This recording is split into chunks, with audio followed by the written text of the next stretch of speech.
Monsieur Mazars.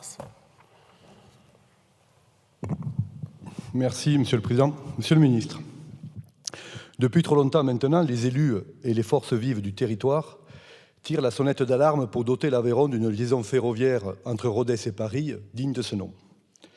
En 2019, notamment lors des débats sur la loi LOM, et en 2020, avec mes collègues parlementaires, nous alertions d'une même voix vos prédécesseurs sur l'état d'une desserte en déconnexion avec les attentes des usagers et les besoins d'aménagement et d'attractivité économique de notre département. Nous proposions alors, pour y remédier, des réponses concrètes et la mise en place d'un contrat de progrès auquel aurait été associée la région Occitanie. 5 ans ont passé et, disons-le clairement, Monsieur le Ministre, rien n'a changé.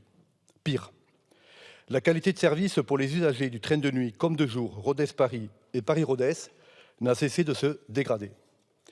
Les témoignages d'exaspération me remontent quotidiennement de la part d'étudiants, de jeunes actifs, de familles ou encore de chefs d'entreprise. 100% de la population aveyronnaise est impactée, avec le sentiment grandissant d'être prise en otage ou bien abandonnée.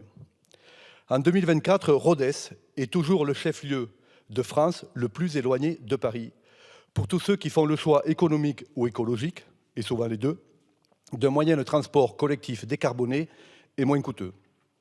Ce gouvernement a fait de l'ouverture des lignes de train de nuit une priorité, on ne peut que s'en féliciter.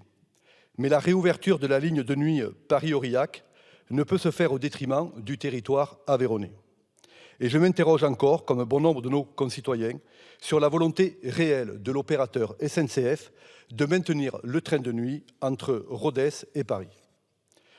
Le quotidien des usagers, ce sont des annulations, parfois 10 minutes seulement avant le départ, sans solution alternative, des retards récurrents, des horaires inadaptés à la réalité du monde professionnel, un trajet rallongé, trajet d'une durée moyenne de 11 heures.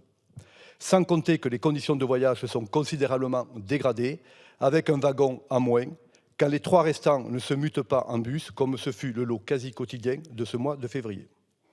À l'heure où la décarbonation des transports et le développement durable ne sont plus des options, comment admettre qu'en 1956, le train de nuit quittait Paris plus tard à 21h30 pour débarquer en gare aveyronnaise plus tôt qu'aujourd'hui avec les mêmes arrêts? Comment accepter que près d'un train sur 6 soit annulé depuis le mois de juillet 2023? Monsieur le ministre, le constat des dysfonctionnements chroniques sur la ligne ferroviaire Rodez-Paris unanimement partagé n'a que trop duré. Il faut agir et agir vite.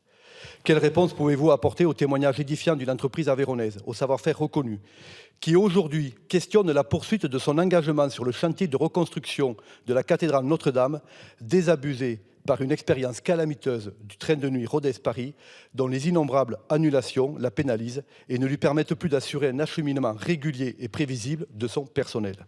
Comment entendez-vous, Monsieur le Ministre, rétablir les citoyens usagers dans leur droit d'accès à un service public ferroviaire de qualité, fiable, capable de répondre comme il se doit aux besoins de désenclavement du département de l'Aveyron? Merci, Monsieur le député. Monsieur le Ministre. Monsieur le député, les circulations entre Paris et Rodez en train de nuit subissent en effet de nombreuses gênes. Les annulations qui ont eu lieu à la fin de l'année 2023 sont essentiellement dues à des difficultés de maintenance des locomotives diesel qui tractent les voitures entre Brive et Rodez. En effet, ces derniers mois, les enrayements dus à la chute de feuilles ainsi que des incidents nombreux sur les voies ont généré une surcharge dans les centres de maintenance habituels. De plus, le parc de matériel roulant thermique adapté aux trains de voyageurs est limité en quantité avec de faibles marges de manœuvre pour l'exploitation des lignes. L'État, en tant qu'autorité organisatrice des trains de nuit, a financé la location d'une locomotive supplémentaire à Brive, qui vient ainsi renforcer le parc de locomotives utilisé pour les dessertes de Rodez, Albi et Aurillac. Les recherches de locomotives supplémentaires se poursuivent en parallèle. Des travaux de nuit indispensables pour régénérer et moderniser la ligne Paris-Orléans-Limoges-Toulouse ont lieu actuellement et tout au long de l'année 2024, notamment autour de Limoges. Ces travaux entraînent parfois des adaptations d'horaires, parfois des annulations. L'État et la SNCF mettent tout en œuvre pour minimiser ces impacts. Ainsi, la desserte de Rodez devrait être rétablie sur une fréquence quotidienne, au moins pour les vacances de Pâques à minima. Mais ce que je veux vous dire, au-delà de ces réponses circonstanciées, c'est que je suis sensible à ce que vous avez évoqué. Je suis moi-même un élu de Dunkerque Et au cours des 20 dernières années, le temps de parcours entre Paris et Dunkerque a augmenté de 50%. Nous sommes passés d'1h32 à 2h22 en moyenne. Donc je suis particulièrement sensible à l'accès, notamment aux accès entre Paris et ce que j'appelle les villes moyennes, c'est-à-dire pas forcément les métropoles.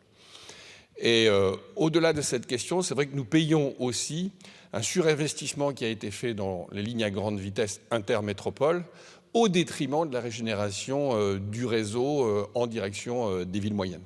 Donc je suis sensible à votre question et je vous propose qu'on se rencontre en marge de cet hémicycle pour aborder effectivement les solutions ou les perspectives de solutions à court terme, ce que l'on peut faire, sachant évidemment qu'ici on parle de long terme, voire parfois de très long terme. Je vous remercie.